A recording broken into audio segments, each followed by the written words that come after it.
Hello everyone, welcome back to our YouTube channel Rashtra सेवा।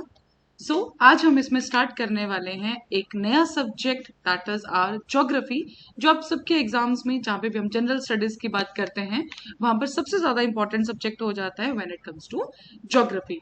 तो आज का जो हम लेक्चर स्टार्ट कर रहे हैं दैट इज, जब भी बात ज्योग्राफी की होगी तो हम पहली बात जो स्टार्ट करेंगे that is with our universe. तो बेसिकली जब भी यूनिवर्स की बात आती है तो सबसे पहला क्वेश्चन आता है कि ये सब चीजें बनी कैसे। When it comes to the universe, कि हमारे प्लैनेट्स कैसे बने, हमारी गैलेक्सीज कैसे बनी, तो कहीं ना कहीं तो कोई थ्योरी होगी या कोई इसका बैकएंड होगा जिसके ऊपर किसी ने तो कभी ना कभी बात की होगी। So basically whenever it comes to our universe, तो हमें जितना पता है हम यूनिवर्स में क्या सोचते हैं कि हमारे पास क्या है, हमारे प्लैनेट्स, ठीक है। एंड उसके बाद ये प्लैनेट्स मिलके, स्टार्स मिलके बनाते हैं हमारा सोलर सिस्टम। एंड उसके बाद एक इन सबका जो एक कंप्राइज करके एक चीज बनता है दैट इज आवर गैलेक्सी, ठीक है। जिस गैलेक्सी में हम रहते हैं उसका कोई नाम है। एक गैलेक्सी में बहुत सारे सोलर सिस्टम्स होते हैं, there are millions and trillions of galaxies.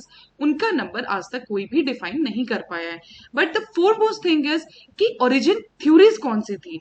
पहले हमें सबसे पहले देखना पड़ेगा ऐसी कौन कौन सी थ्योरीज थी या ऐसे कौन से लोग थे जिन्होंने यूनिवर्स के बनने के ऊपर सबसे पहले बात की थी, ठीक है। आपको ऐसी और भी जो आपको वीडियोस है जिसमें पूरा का पूरा ज्योग्राफी कवर करेंगे, बाकी जनरल स्टडीज के सब्जेक्ट कवर करेंगे, तो आप सब्सक्राइब कीजिए हमारा YouTube channel that is our Rashtra Seva. इसके पीडीएफ आपको मिलेंगे हमारे Telegram channel that is our Rashtra Seva channel पर ही। Be ready with all the general studies, जितना क्रिस्प और जितने अच्छे से we'll cover all the concept of the general studies. पहली बात, यूनिवर्स का अगर हम टाइमलाइन डिफाइन करते हैं that is are 13.8 billion years old. Means हमारे यूनिवर्स के जो बनने की बात ही थी दैट वाज 13.8 बिलियन पहले। जो हमने अभी बात की कि हमारा गैलेक्सी बेसिकली क्या है, स्टार्स, प्लैनेट्स, इन सबको मिला के जो हमारे पास बना दैट इज आर, हमारी सबसे पहली बात क्या जो है गैलेक्सी। हम जिस गैलेक्सी में रहते हैं, जिस सोलर सिस्टम को हम देखते हैं, उसका नाम है मिल्की वे गैलेक्सी। नाउ एक गैलेक्सी में हम रहते हैं, बाकी और भी गैलेक्सीज है जो हमारे आसपास है, उनका डिस्टेंस मेजर करने के लिए एक यूनिट आया that is called light year. Means जो हमारी लाइट है वो एक ईयर में कितना ट्रेवल करती है that is called are light year. So basically what is light year? It is the distance of light travels in 1 year. जो हम अप्रोक्सीमेटली लेते हैं that is the 3 lakh kilometre per second. Means एक second में जो है लाइट की speed है that is are 3 lakh kilometre. अब हम स्विच करते हैं हमारी थ्योरीज के ऊपर। कुछ अर्ली थ्योरीज हैं, कुछ मॉडर्न थ्योरीज हैं। आज के टाइम पे जो सबसे बेस्ट थ्योरी हम मानते हैं that we will study in our last. जो पहली थ्योरी है that is are the gaseous theory of Kant. इनका जो सारा का सारा कंसेप्ट है, सी एक थ्योरी है हम ये पढ़ेंगे, next is are nebular hypothesis. The point is इन सबका जो बेस चीजें सेम थी, बट हर कोई सब जो भी हम थ्योरी की बात चलते हैं वी स्टार्ट विद एक एजम्पशन। हर एक जो भी कोई थ्योरी की बात करता है वो सबसे पहले कुछ ना कुछ एज्यूम करता है। इसी एज्यूमिंग तो कांत की जो बात थी, ये डायग्राम ध्यान रखिएगा।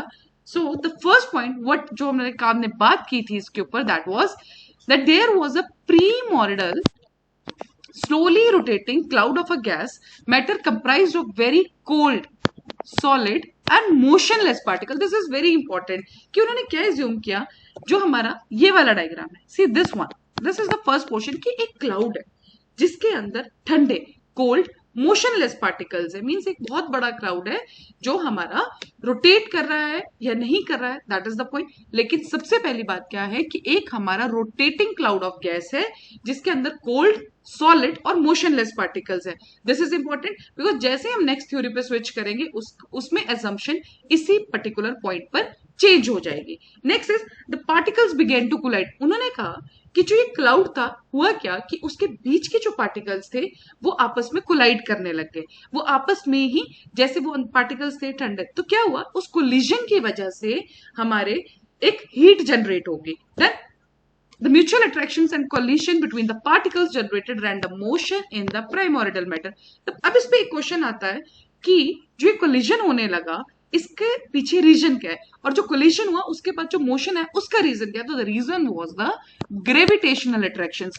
इन्हें ग्रेविटेशनल अट्रैक्शंस की वजह से कोलिजन हुआ और उसके बाद जो एक मोशन जनरेट हुआ, heat was generated and also rotatory motion was formed. Collision चलता रहा, हीट जनरेट होती रही, हीट जनरेट होने के साथ साथ एक रोटेटरी मोशन, ऑलरेडी वो रोटेशन में था तो वो मोशन और फास्ट होता गया. Then the original cold and motionless cloud of matter became in due course a vast hot nebula. मतलब जो पहले एक ठंडा क्लाउड था, मोशनलेस क्लाउड था, अब उसमें क्या हुआ, पार्टिकल्स के कोलिशंस की वजह से हीट जनरेट हुई, रोटेटरी मोशन फॉर्म हुआ, रोटेटरी मोशन फॉर्म करने के बाद जो एक पहले ठंडा क्लाउड था अब वो क्या बन गया, हॉट नेबुला.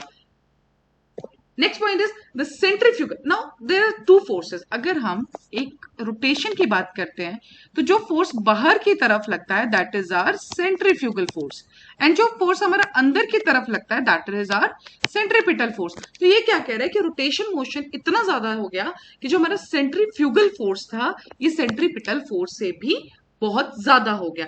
इसके कारण क्या हुआ, जो नेबुला की स्पिनिंग था, जो नेबुला अपने एक्सिस पे घूम रहा था वो और ज्यादा तेज हो गया, उससे एक इरेगुलर रिंग थी वो एक अलग आ गई. मींस एक जो क्लाउड था ये घूम रहा था दैट वाज जस्ट रोटेटिंग, तो बेसिकली जो रोटेट हो रहा था वो यहां रह गया और एक रिंग बाहर निकल गई. सो बेसिकली ये जो हमारा रिंग्स का फॉर्मेशन था ये स्पीड के बढ़ते के साथ साथ ये भी आगे बढ़ता रहा, मींस और भी रिंग्स निकलती गई. सो इनका बोलना ये था, जो कांत ने हमें इसमें बोला लास्ट में, कि ये रिंग्स फॉर्म होती है. बाद में लास्ट में क्या हुआ कि जो रिंग फॉर्म हुई थी उसके बीच में बहुत सारे पार्टिकल्स थे, टाइम के साथ ये पार्टिकल्स इकट्ठे हुए और इन पार्टिकल्स के इकट्ठे होने के बाद क्या बन गए, हमारे प्लैनेट्स. सो बेसिकली अगर अब इस डायग्राम पे हम देखें तो क्या बोल रहे हैं कि एक क्लाउड था जिसको हमने क्या पढ़ा, सॉलिड, कोल्ड, लेकिन मोशनलेस. ठीक है, इसके बीच हमारे पास क्या हुआ, हमारे जो कोलिजन्स हुए, कोलिजन्स के बाद हमारे पास हीट जनरेट हुई, हीट जनरेटिंग के कारण रोटेशन मोशन आया, रोटेशन मोशन के साथ जो हमारा सेंट्रीफ्यूगल फोर्स था वो ज्यादा हो गया as compare to our centripetal force. जब वो ज्यादा हो गया तो एक इरेगुलर रिंग जो थी वो बाहर निकल गई, जिसके साथ बहुत सारी चीजें जैसे डस्ट, पार्टिकल्स, ये सब चीजें भी बाहर आई, एंड लास्ट में ऐसी बहुत सारी रिंग्स बन गई. और एक पॉइंट ऑफ टाइम के बाद ये सारी रिंग्स ने मिलके छोटे छोटे प्लैनेट्स बना दिए. बट इसमें बाकी लोगों ने जो क्वेश्चन किया, पहली बात जो इसके अगेंस्ट आया वो ये था कि ऐसा क्या हुआ कि इतनी वास्ट हीट जनरेट होगी, मींस पहले पॉइंट पे कि इतनी ज्यादा हीट जनरेट होगी कि इतना रोटेशन मोशन आ गया. Point is this one. Second, जो कॉन्सेंट्रिक लेयर बनी ये नॉई बनी. वी ऑल नो कि हमारे पास कितने प्लैनेट्स हैं, अब हम 8 पढ़ते हैं, but at that time we know we have 9 planets. ठीक है, सो द पॉइंट इज कि ऐसा क्या हो. So these were the against, या लोगों ने जो आर्ग्यूमेंट किया कि इतना एक पार्टिकल्स के कोलाइड होने से हम ये नहीं बोल सकते कि हाँ इतनी ज्यादा रोटेशन एंड दैट डस्ट निकल गई, इतना एक्सप्लोजन हो गया. सुनो, इसके बाद जो हमारी नेक्स्ट थ्योरी आती है that was the theory by the Laplace, जो क्या था, इनका नाम था नेबुलर हाइपोथेसिस बाय लैप्लेस. इन्होंने जो हमारी पहला पॉइंट था कि इतनी ज्यादा हीट कहां से जनरेट की, इन्होंने एजम्पशन ही उस पर रखा. जो पहले हॉट एंड कोल्ड नेबुला था, नाउ इट हैज बिगिन, उन्होंने क्या एज्यूम किया, it was the hot nebula जो रोटेट कर रहा है अपनी एक्सिस पे. So the nebula was constantly cool. See उनका पॉइंट क्या था, if we just figure it out, उनका पॉइंट ये था कि नेबुला जो है जो रोटेट कर रहा है दैट वाज हॉट. टाइम के साथ वो हॉट था, रोटेट होता रहा. Process of radiation, process of radiation का मतलब क्या हुआ कि जो इसके कॉर्नर वाले, जो बिल्कुल एंड पे, स्फेयर पे, बिल्कुल पेरिफेरी पे जो इसके पार्टिकल्स थे उनसे रेडिएशंस रिलीज होंगी. इसके बाद क्या होगा, ये श्रिंक होता रहेगा, श्रिंक होगा और कूल डाउन होगा. सो वी ऑल नो, ये फिजिक्स का कंसेप्ट है कि चीज जितनी छोटी होती है उसकी वेलोसिटी उतनी ज्यादा बढ़ती जाती है. We have seen the dancers also कि जब डांसर्स को बहुत जल्दी स्पिन करना हो तो दे पहले वो कैसे एक पूरा मतलब खुल के ऐसे नाचते हैं, बट व्हेन अगर उनको बहुत ज्यादा वेलोसिटी से अपने आप को स्पिन करना होगा तो वो अपनी टांग फोल्ड कर लेते हैं. सो देन यहाँ पे भी यही चीज हुई. Sorry, okay, so this was the thing. तो इन्होंने क्या कहा कि इन्होंने जो एज्यूम किया दैट वाज द कि we have the hot nebula जो रोटेट कर रहा है अपनी एक्सिस पे. Then the nebula was constantly cooling due to heat loss from the outer surface through the process of radiation, and as a result it was constantly shrinking in the size due to the cooling contraction. यही हमने पढ़ा कि क्या हुआ, ये rotate कर रहा है, रोटेट के साथ जो हमारे दिस ये वाले पार्टिकल्स है, प्रोसेस ऑफ रेडिएशन से ये कूल डाउन हुआ, और उसके साथ ये क्या होगा, जब कोई चीज कूल डाउन होगी तो वो श्रिंक करेगी, कॉन्ट्रैक्ट करेगी। So reduction in the size के साथ क्या हो, जो हमारी सर्कुलर वेलोसिटी है वो क्या हो गई, इंक्रीज हो गई। देन सेंट्रीफ्यूज, सेम कंसेप्ट जो हमने लास्ट पढ़ा था कि जो सेंट्रीफ्यूगल फोर्स है वो इतनी ज्यादा बढ़ गई कि सेंट्रीपिटल फोर्स को भी वो क्रॉस कर गई। Next is the outer ring was separated, same thing, उसमें भी हमने पढ़ा था कि एक इरेगुलर रिंग बाहर निकल गई। सेम लाप्लेस ने भी बोला कि जो आउटर रिंग थी वो सेपरेट हो गई और वो नेबुला के अराउंड घूमने लग गई।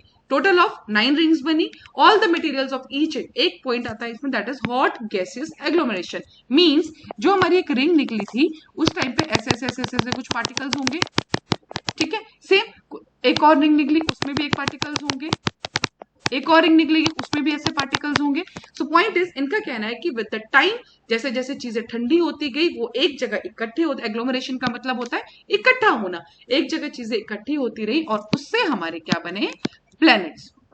देन सो अगर हम दोनों थ्योरीज में कंपैरिजन करें, so what was the comparison, comparison हुआ अजम्पशन के ऊपर।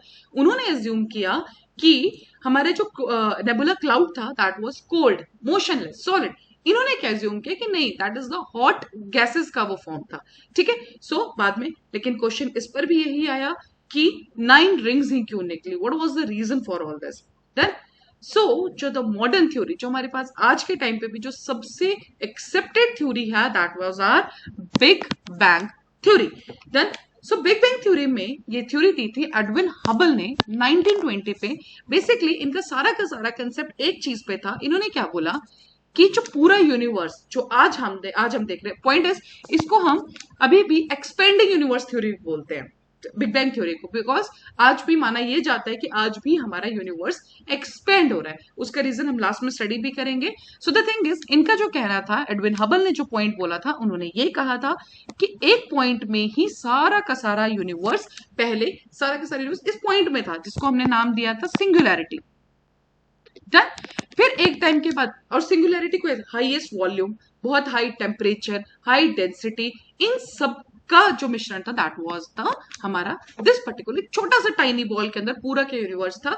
एंड उसके बाद एक सडन एक्सप्लोजन होता है, स्टार्टिंग में पूरा एक्सपेंशन होता है एंड उसके बाद बनता है जो हमारा आज का यूनिवर्स है। So in the beginning all matter forming the universe existed in one place in the form of a tiny ball with an unimaginably small volume, infinite temperature and infinite density.